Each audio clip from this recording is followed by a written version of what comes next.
Thanks for joining me for part 2 of my video on how to cope with job loss based on what the Bible has to say. So last week we looked at the lack of direction and subsequent identity that we kind of lose when our job disappears for whatever reason.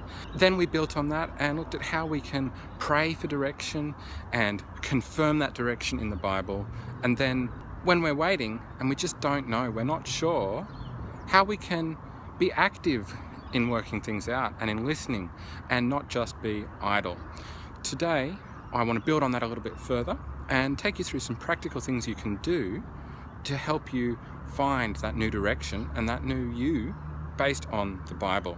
So I hope you find this video really helpful, and please do be sure to like it and also subscribe to my channel to get more videos like this each week straight into your feed. And with that out of the way, let's get straight into it. I think it's always important to recognize, first of all, that God always provides for his children. That may not mean providing enough money for an expensive mortgage, a luxury car, but it does mean that if we're doing our best to follow his call, he provides for our needs. There are so many verses about this, but I find that Matthew 6 verses 31 to 34 is perhaps the most encouraging. It lets us know that God will provide, but at the same time, that doesn't mean we can just sit around watching YouTube all day. Definitely watch more of my videos, but don't sit around all day watching them. The ground has literally been ripped out from under me, and there are days that I have absolutely no motivation whatsoever. And it can be a real battle to get up in the morning, to get going, to find that motivation to move.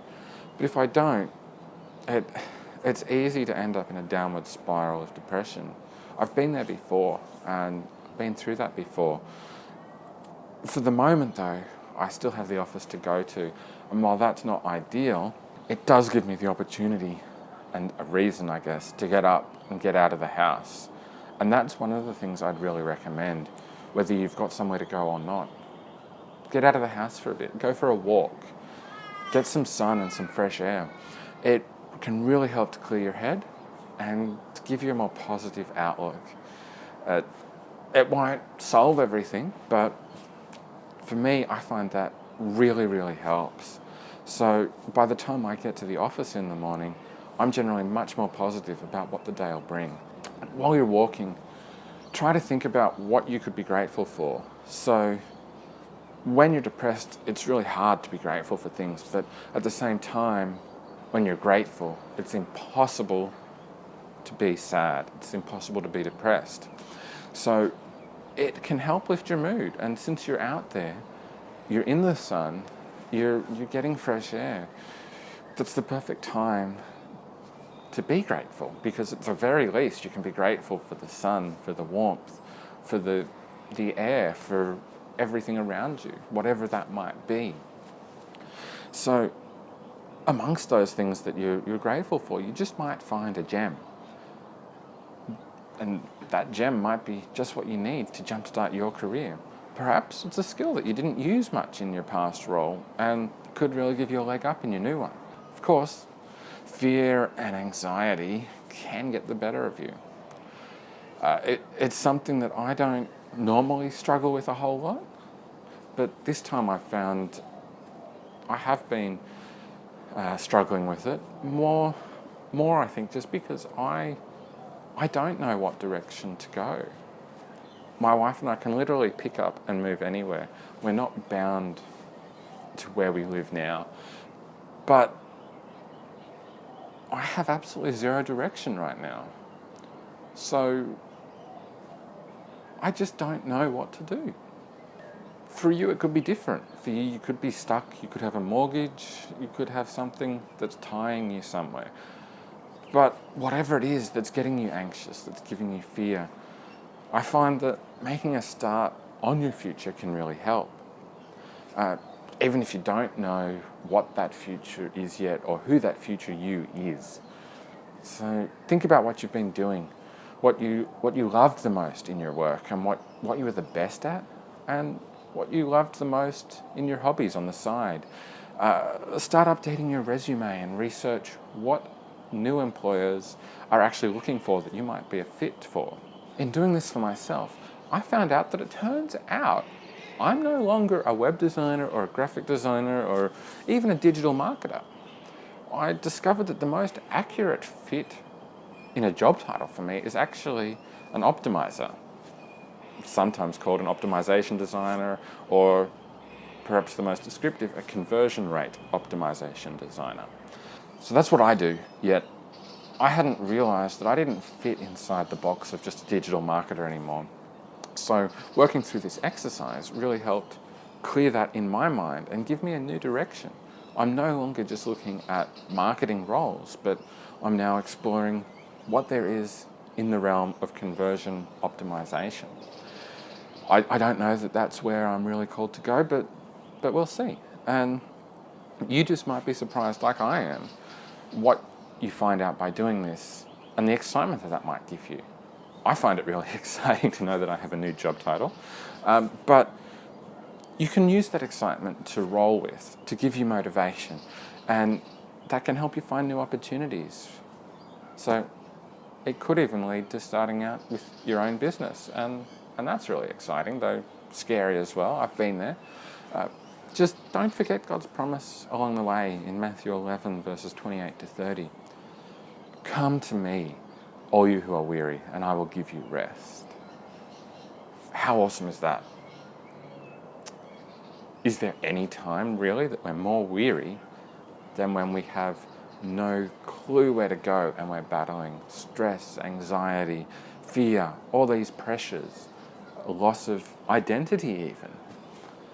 Yet, God's promises in so many passages tell us that He won't leave us or forsake us. He wants the best for us, the absolute best. And I think it's important to remember that. I also think it's important to remember that as Christians, no matter how wronged we are, we still need to behave like a Christian. And that means sharing the life of Christ with everyone, even those that may have done wrong to us or that we think have done wrong to us, by taking away our job, by putting us in this position in the first place. Romans 12 verses 9 through to 21 are such a strong reminder of this, and I think verse 12 in particular is the perfect summary of how to stay positive in a time as difficult as a job loss. Rejoice in hope, be patient in tribulation, and most importantly, pray continuously. If we're rejoicing with hope, we can't be sad at the same time. Try it. Just try it. It's the same as being grateful. If you're rejoicing, you're positive, you're joyful. You can't be sad. So if we're patient, doors open up. And in the meantime, whilst we are trying to be happy through rejoicing, through gratefulness, we learn so much about ourselves, about God, and about the plans that He has for us. It's hard, I know, to be patient and to pray continuously, but remember that God is not just someone that you come to in times of trouble. He's there if you just want to talk about whatever, whenever. And He's ready to listen whenever you need it. I can't even begin to tell you, if you don't already do it, just how therapeutic it can be to pray. God knows what you need. He knows what you're going through. And He wants to help you. So why not talk to Him about it? Why not invite Him into your heart and your life and just share with Him all the time? It doesn't have to be out loud. It doesn't have to be on your knees. Just while you're walking along and being grateful, hey, tell God. Say, thanks. It's a beautiful day, Lord. Thank you for that. I really needed it today. And lastly, I really love Jeremiah 29 verse 11. You probably know it. And Exodus 4 verse 2 combined together. Have a listen to them like this. For I know the plans that I have for you, declares the Lord. Plans to prosper you and not to harm you, but plans to give you hope and a future. Plans to use whatever it is that's in your hand. These verses have come to me a lot over the last few weeks. I've read them, and they remind me that whatever I'm feeling at the time, God still has a plan. And that, as difficult as it is, still helps to give me patience, to just leave it in His hands, to trust Him. But at the same time, it says, hey, what have you got in your hand? What can you do right now for God. And right now, I can film this video. I can talk about what I'm going through, how I'm working through it. And hopefully, if you're going through the same thing, you can find hope and direction in your future too. That in itself, that concept, helps me to stay positive and to praise God, to rejoice. Because in this trial, I can still use my skills for Him. There's no denying it's hard to lose a job. It always is, and it always will be. Sometimes it can be better than other times, but it's always difficult. So I want to leave you with a final Bible verse. And if you want to talk, leave me a comment below or send me a message on social media. You'll find all of the links down in the description box. And I'm always happy to have a chat. If you found this video helpful, please do give it a thumbs up. That really helps me out. And also subscribe to my channel for more videos like this from me on travel, technology, and meaningful living through Christ. So the Bible verse I just want to leave you with is Romans 8, verse 28. And we know that for those who love God, all things work together for good, for those who are called according to His purpose. I really love that. No matter how bad it is, everything comes together and works together for good, according to God's purpose. I hope you found that helpful. I hope you've been blessed by it. And just remember, God is always there, always on your side. Just come to Him.